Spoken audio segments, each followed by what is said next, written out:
Abay, tuwang-tuwa ang aming bunso dahil nakalabas na naman sa lungga at nakakain siya ng inasal. Kaya tara, samahan nyo kami sa aming munting adventure.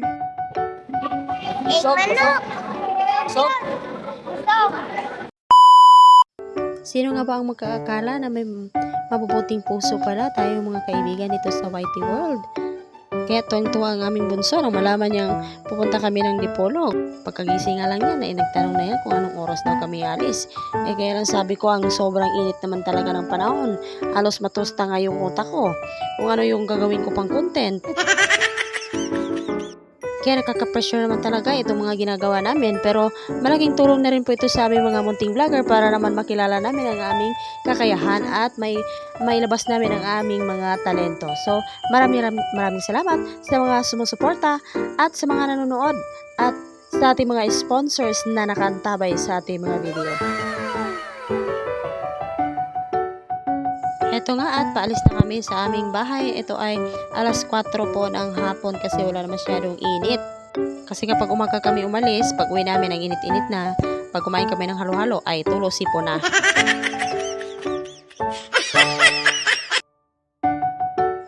Ito at nasa biyahe na po kami, hindi na po may pintang excitement ang aming bunso. So tingnan nyo naman, may pangisi-ngisi pa siya sa ating camera. Ayan. Pero tingnan nyo yung kanyang mata ay hindi naman, hindi niya maibuka kasi po, ganun talaga pag nasinagan siya ng araw, medyo masakit daw po sa mata. Kaya pinipikit niya yung kabila. Yung kabila lang naman yung may damage. Ayun, at nakatulog na nga dahil sa malayo pa yung biyahe. Nasa 1 oras po kasi ang biyahe mula sa amin hanggang sa Dipolog. At ayun, bago tayo makarating ng Dipolog, ay magpagasolina muna tayo ng konti para naman magkalaman yung ating motor. Dahil baka sa unahan, ay magtulod na tayo. Ang hirap kaya magtulod. So ayun, bago tayo magtulod ay papunta ng Dipolog, syempre madadaanan natin yung bahay ni Ma'am Vicarian Channel at Sir CRV. So ayan, dito tayo, hahapi tayo ng konti kasi may bibigay ako sa kanya ng konting pasalubong. Pasalubong. Alam mo naman kung saan galing, o diba? Hindi. May sobra kasi ako kanina na dapat po sana ay kay Sir Mar. So yun, tinabi ko yun kasi gusto ko ibigay sana kay Sir Mar. Pabaon ko sana sa kanya pag-uwi. Kaya lang, hindi siya nakarating. Hindi siya natuloy. Ayun. Kaya binigay ko na lang kay Ma'am Vicarian para naman meron siyang pangkape bukas. Nga sabi ng iba, the more you give, the more you receive. So, ayan. Nagbigay din ako ng blessing sa iba. Ayan. At eto nga, napadaan kami dito sa Boulevard. Ay napakaganda naman talaga pagmasdan ng langit kapag hapon. Tingnan nyo naman, parang yung nasa poster lang na dinodrawing lang dati. Ang dami palang tao sa ganito, palubog na ang araw. Kaliwat kanan, ay naku, ikaw na lang talaga ang magsawang tumingin. May Pinoy, Pinay, Kano, Kana, bata, matanda, lalaki, bakla, tumboy, etc. Kayo na bahala, lahat andyan na. Ang dami rin nagkalat ng mga paninda, kaya kayo na ang bahala kung pibili kayo o hindi, kung manonood lang kayo sa mga nagtinda, kung hindi kayo matatakam, ayun, bahala na kayo dyan.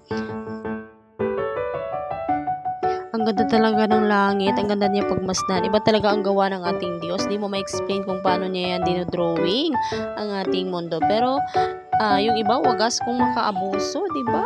Sayang na sayang. Ang ganda niya talaga lumipad. Ang sarap siguro dyan tumira sa taas, no? Wag naman ngayon. Wag na muna. Aba, biglang natakot ang bruha.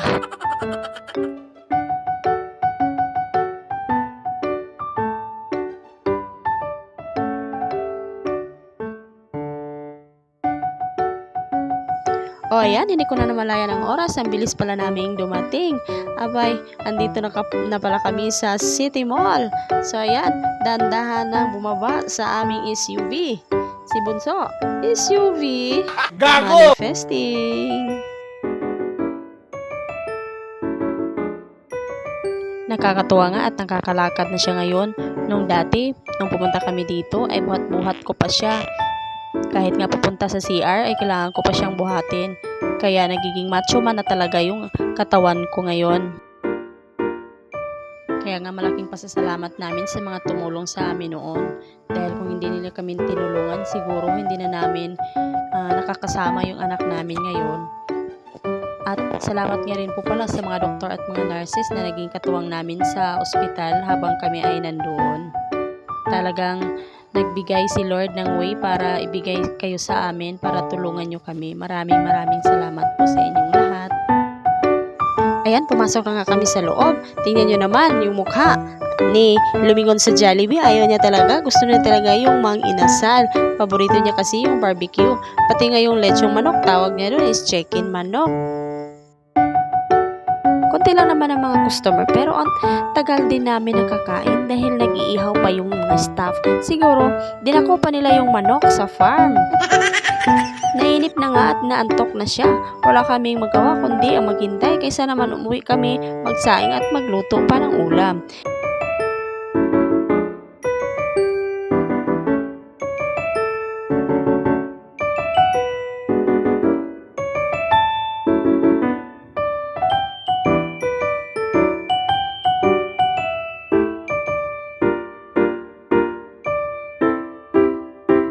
Sa wakas, dumating din after 24 years of waiting. De, pero lang. So, ayan. Kakain na po si Bunso. Tingnan nyo. Takam na ang mukha. So, ayan. Maraming salamat po sa nagbigay ng aming hapunan ngayong araw. Thank you. So, hindi na kami unampit pa sa inyo. Kakain na muna ang aming Bunso.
Manok!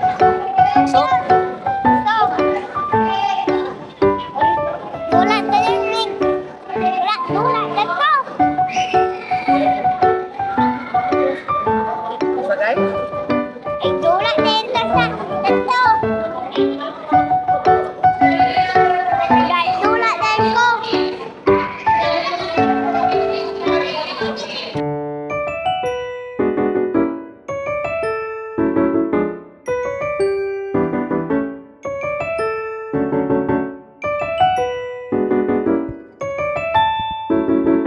Aba, akala ko uwi na itong mga busog na ito.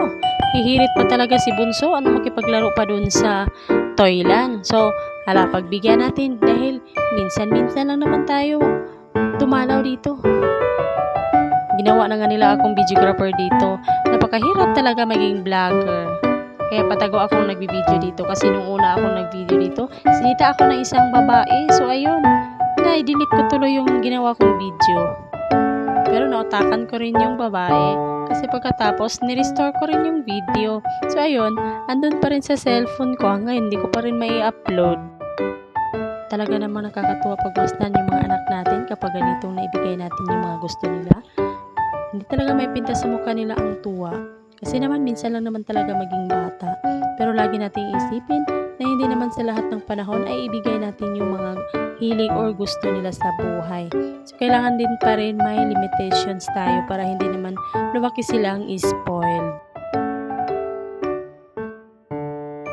Nung kabataan ko, hindi ko nga naranasan ang lahat ng ito. Yung kumain sa Jollibee o kaya McDo. Yung gumalas na mall mag-isa o kasama yung pamilya. Kasi wala namang kakayahan yung mga magulang ko na ibigay sa amin yung mga ganitong luho. Kasi talagang taong bukid kami noon. Masaya-saya ko na nga kung makalabas kami kapag linggo sa bayan, makabili ng ginamos at bulad. Swerte na nga ng mga kabataan ngayon dahil hindi na sila magbubungkal ng lupa bago umalis ng bahay papuntang school. Nagtatanim muna kami ng kamote ng isang tubling bago kami umalis ng bahay. Swerte sila ngayon dahil hindi na sila nakakahawak ng bunlay. Kasi tanging hinawakan nila ngayon ay ang cellphone. Hindi na mga makaalis ng bahay kung walang cellphone. Kahit kumakain, dapat may cellphone. At pati na rin, pag nagsi-CR, syempre dapat merong cellphone. O sinong relate dyan?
Abay, syempre, bago kami umalis, kailangan sulitin namin ang aming bakasyon dito sa mall. So, dahil busog ang buong team, dito kami sasakay ngayon sa calculator. Ay, elevator pala. So, ayun, wala naman talaga sa bahay yung ganito. So, tingnan nyo naman ang mga ignoranting mukha. Hindi nga namin alam kung paano yan buksan. So, ayan, tingnan nyo. At ayan na nga, hindi na nga magkamayaw yung mukha namin sa tuwa nung bumukas na ang elevator. So, akalain nyo na ba naman na sumakay ang buong pamilya dito? Dahil wala naman talaga ito sa aming bahay, yung may pahiyak-hiyak ang tiyan, no? So, ang saya-saya ng buong pamilya. Kaya nagpapasalamat kami sa aming sponsors na nagbigay ng konting tulong para mapasaya ang aming bunso.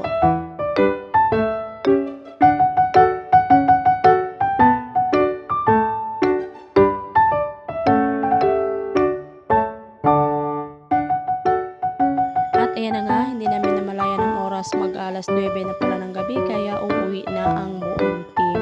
So, nagpapasalamat ako ng marami sa mga sumusubaybay sa aming video, sa mga nanonood ng aking mga video, mga tutorial about cooking. Maraming salamat po sa inyo sa walang sawang suporta. Nawa po ay bigyan pa kayo ni Lord ng maraming blessings. At sa mga tumulong din at sa mga gustong tumulong sa anak ko, nagpapasalamat na po ako sa inyo ngayon. Maraming salamat from the bottom of my heart at sa buong pamilya ni Rakiterang Inday.